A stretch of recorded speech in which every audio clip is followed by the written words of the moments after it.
Radical changes to Ashland's senior program were publicly initiated and approved within 2 days in August 2017. The recommendations were first revealed to the public during an August 8, 2017 Ashland Parks and Recreation Commission subcommittee meeting. Had you already made your decision about whether you were going to support that recommendation or not? Decided you were going to approve the recommendation? I think at the August 7th meeting, I might have actually said that while I was being interrogated by the public. Said what? Said that I had pretty much knew how I was going to vote. Quite frankly, I've already made up my decision. I made my decision up before this meeting. I'm just asking you whether you think it's appropriate for elected officials to make a decision about a recommendation that hasn't even been presented in a public session yet. Well, it would be if we had a quorum and we chose to discuss it. Who was on the senior program subcommittee? Commissioner Lewis and myself. You had a quorum, right? It's possible. The public had no foreknowledge of the recommendations to give adequate review and comment. At the August 8th meeting, the public was overwhelmingly opposed to the recommendations and asked that the public be given more time to review them. Very severe concerns about the quality of that report, and don't feel that you can go forward. This is my family. I don't pay to visit family. And I really think you should show more respect to the community to let everybody involved in making these decisions and plans. I'd really like to support, just starting over. Get more of the community involved. Instead, the two APRC subcommittee members, Mr. Gardner and Mr. Lewis, approved the recommendations.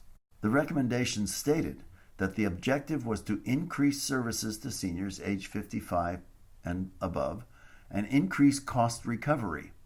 The commissioners wanted to attract younger, more active seniors who had more resources to pay fees for senior program activities, thereby increasing the program's cost recoveries. What the public recommendations document did not reveal was the objective to cease to provide outreach social services by qualified staff, as revealed in the non-public draft recommendations dated July 11th and August 2nd, 2017.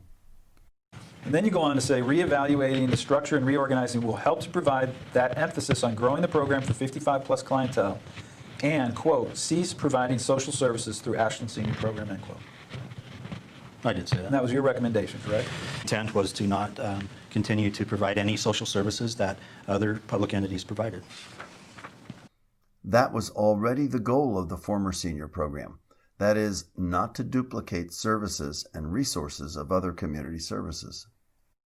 We try to interface with a variety of local resources and agencies and to not duplicate services, but to fulfill a niche based on the needs of the community, which really entails a lot of community interactions on our part. So we know, because that's that ebbs and flows all the time. So we need to know where we can best fit and fill a need and where we need to pull back because someone may be providing that service already. The next day, the full APRC met at a special meeting. The public continued to object, yet APRC approved the recommendations and put them into formal policy. Truly a social service, and I think that and community are two foundations of the center. We need care for the people who are most vulnerable in our community. Don't vote on anything today. It's not your mission. Your mission is to provide recreation. We're talking about something much more serious than recreation. That maybe the city needs to take this on instead of Parks and Recreation. We need a democratic process that pays attention to the people who've lived here for a lifetime and we're being driven out. I strongly urge the commissioners not to take a vote this evening. Who's going to be responsible for this when staff is cut back, when you already provide all of these services that people depend on?